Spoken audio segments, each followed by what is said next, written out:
Hey guys, just want to keep this nice and short. This weekend I went to an OTS championship. I got third place after building my deck at 2:30 in the morning, and we pulled a pot of sloth from the winners pack, which was very nice. My only loss was to Kulchu in the second to last round. So unfortunate, but nothing that could have been done. And we'll move on to a discussion about the main deck. You'll have to forgive me because today I don't have a cameraman, so I'll be doing this virtually from my office. So for the main deck, we have a fairly standard, what I would call standard Runick Rolad package, which is 2 Fountain, 3 Destruction, 1 Dispelling, 3 Flashing Fire, 3 Freezing Curses, 3 Slumber, 3 Tip, 1 Smite and Stun. Like I say, pretty standard Runick package. 3 Radiant Typhoon Vision, obviously, quick play spells.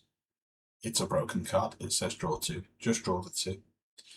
And then for the Rolad package, we have 3 Griffo, 2 Light and Darkness Ritual, 2 Mind Shuffle, 1 Celtic Mystic, 2 Skull Archfiend, 3 Black Chaos, 1 Magician of Black Chaos, and 1 Ritual Black Luster.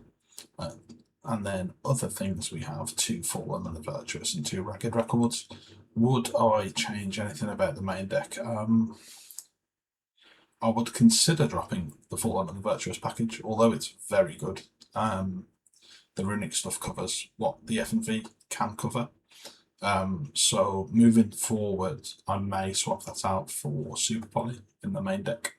And when you see the extra deck, which was built on a whim because I wasn't sure what to do, you'll see why I would consider Super Poly. Super Poly did win me a couple of games against Phantom Knight and Invoked.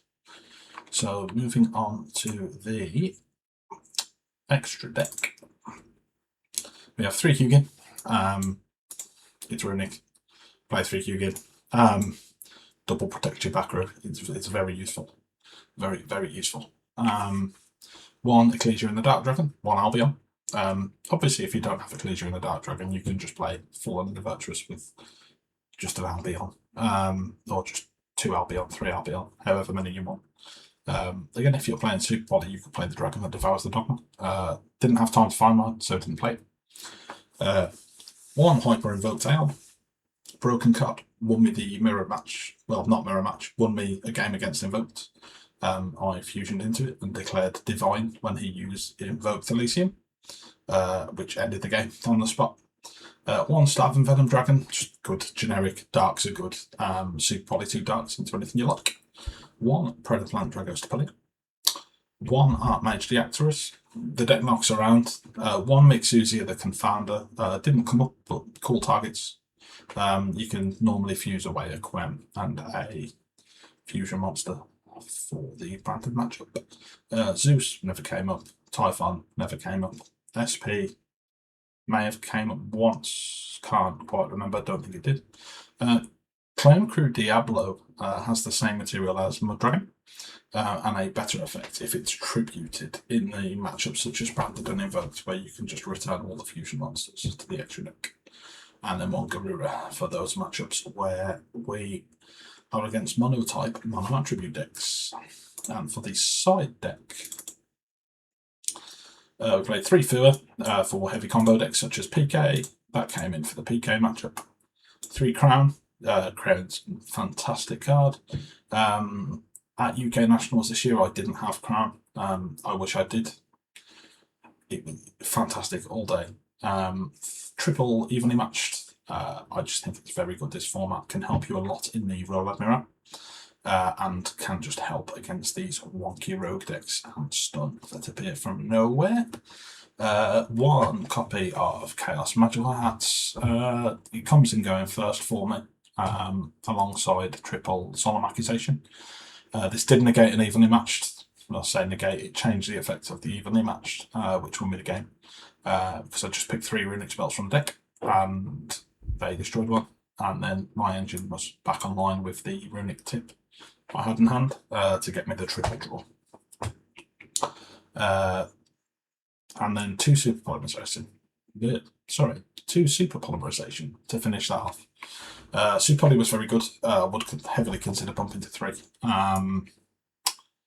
It's it can't be responded to. I know some people are calling for this to be banned. Does it need to be banned? Maybe, but I don't see it being banned, is the short answer.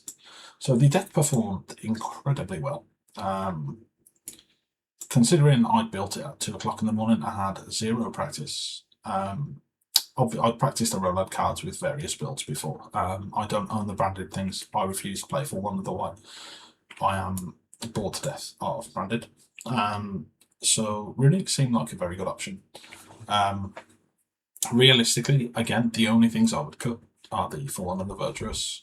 Just like I say, I know it's broken, but the Runick cards cover everything that FNV does, other than outing normal summon monsters. And in this economy, who is normal summoning problematic monsters? So yeah, that was the event. The event recap, my round 1 was against Phantom Knight. He messed up his combo, so I did feel quite bad. It was fairly easy from there. Game 1, I banished a lot of his one-offs from his deck, which just meant he couldn't play. Game 2 was against Runick Rolad. Runick Rolad is very good at going first. Unfortunately, my opponent bricked set 1 past, and I think I had both engines in hand. It was Tip, Fountain, Griffo, so end phase Griffo effect, and get my engine rolling in their turn. And the second game was very similar, went from there. Round 3 was against Invoked. Again, I spoke about this shortly after going over the deck. We won the game. Super Poly is a broken card, and Hyper Invoked Aeon is the best Super Poly target against fusion decks. Either of the effects can win you a game.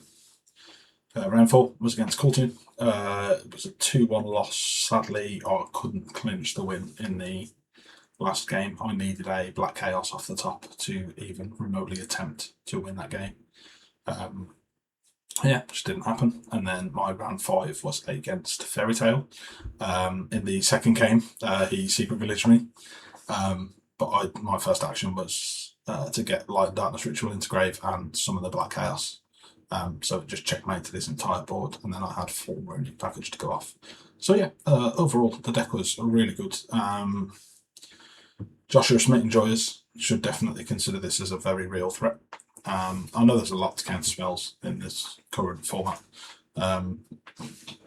So you're looking at Spell Canceller from Zena, and you're looking at cards like Anti-Spell that are searchable from Runick Advent.